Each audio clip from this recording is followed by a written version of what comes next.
Listen, I've been trying to call Ron DeSantis and tell him, get your butt back to Florida, because there's a lot of Floridians that still need you.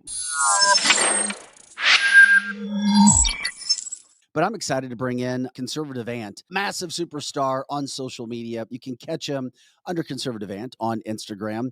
Conservative Ant, thanks for taking time to join us today. Is that how we refer to you, Conservative Ant? Anthony is my name, so that's where the ant comes from. I don't really like bugs that much, so. It's not aunt. I was thinking it was conservative auntie, like Aunt. Oh, well, I could be your auntie too. It depends on how fiery I feel that day. Seriously, though, I know you do tons of podcasts. You've blown up on social media.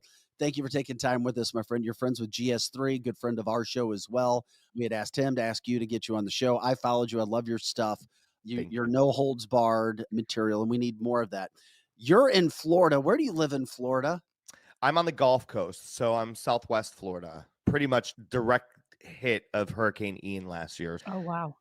We have done a lot down here in Florida over the last year trying to pick up Florida. Hey, do Floridians remember Ron DeSantis? Is he still around? Listen, I've been trying to call Ron DeSantis and tell him, get your butt back to Florida, because there's a lot of Floridians that still need you. Look, insurance companies are backing out. It's super expensive. My neighborhood still has blue tarps on the roof. There's people still have no homes. We recovered quick, but he needs to be a governor, in my opinion, because don't want people to get angry. I know there's like a Ron side and a Trump side. Ron ain't it right now for Floridians. Is it because he's spreading himself too thin, you think? Because he's only polling at 15% in a presidential national election. There's only so much time in the day. Maybe that's what's going on. So you're saying he should maybe unplug a little bit from the national stuff and come back to Florida? I think he would have just done really well if he would have just kept doing what he was doing in the state of Florida. He's still young. He doesn't need to run. There's conspiracies that are circulating around each and every one of them. You can say that, oh, he's a globalist and he's all this, and you can believe whatever you want. But we voted him right after, it was like a month or two after Ian, in a landslide. Yeah. Florida had your back. Now have Floridians back. Does Florida still, do you think most of Florida wants him to run for president? Or do you think no, they do not want him to run for president? I didn't think so. That's why I brought it up with you right out of the gate. You cover every subject, but I was like, damn, we got a guy from Florida who's sitting right there who's going to tell it straight when it comes to DeSantis. So if you're not a DeSantis guy, that means you're a Trump guy. And here's the thing too that you have to remember is, so in the last year or 2 years, actually, we had gained, I think it was some crazy number, like 486,000 brand new Republican voters in the state of Florida. So it was like, dude, people can't, a lot of people moved here for Ron DeSantis, crazy enough, moving somewhere for a governor. I love Kristi Noem. I know you guys were talking about Kristi Noem up in South Dakota. I can't do the cold, so I wouldn't move there, but I love her. How about her transformation? So I don't know if she's gotten the eyelashes, longer hair. She looks, she just did a commercial where she was like an electrician or something. Yes, wow. I'm gay, but all day long, I'll take her out to dinner for sure. For sure. I know you would appreciate the transformation that I think I've seen her make just in the last for 8 sure. years. Yeah, she's got a great PR team. That's 100%. True, though, man. Florida is just a badass state. I'm sorry, man. I go down there. Santa seems like he's doing a great job. On the national stage up here in St. Louis, all we hear about is his, not his attack, but his defense of parents, Keith, Virginia. Yeah. Is everybody in Florida on board with the parents' rights in the school system? And then tell me about what the people of Florida think about him attacking Disney all the time. So I think that parents in the state of Florida have been trying to make our school system better in Florida for a long time. There's still a lot of work that needs to be done. Yeah. When I heard about the parental bill and I heard about these, by the way, the parental bill to the woke left is called the Don't Say Gay bill. So everybody knows that we're on the same page. So when I heard about this, I was like, come on, there's not a bill that says don't say gay. And I was right, there wasn't. But the parental bill was really important because these books that I looked into were really pornographic. They were like sex novels. So yeah, we got one in studio, genderqueer, we're taking a look at now. We're going to break that down.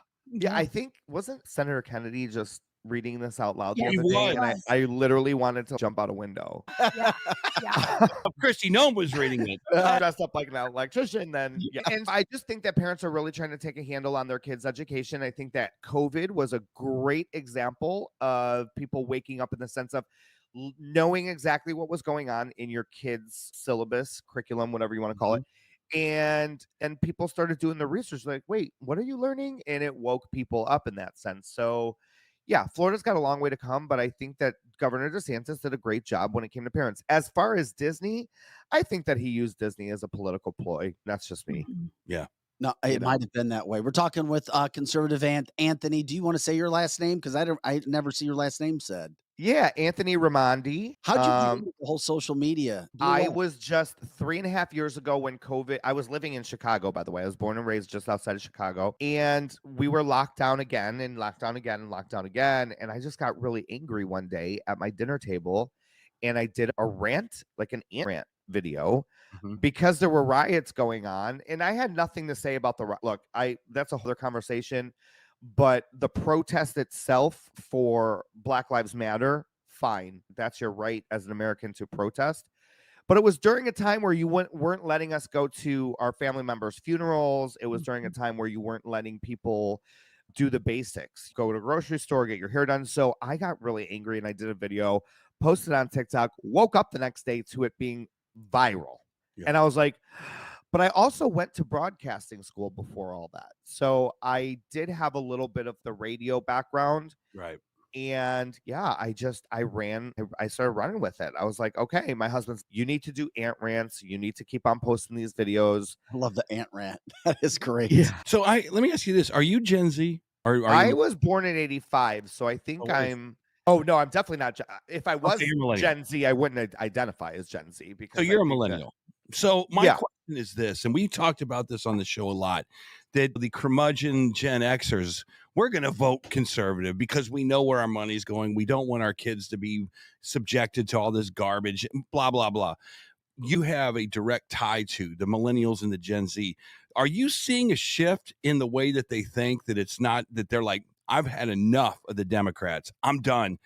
And you can see it. You're right there on the front line. Do you see the kids, the young generation is going to vote more Republican this time? Or are they like, not just no, but hell no?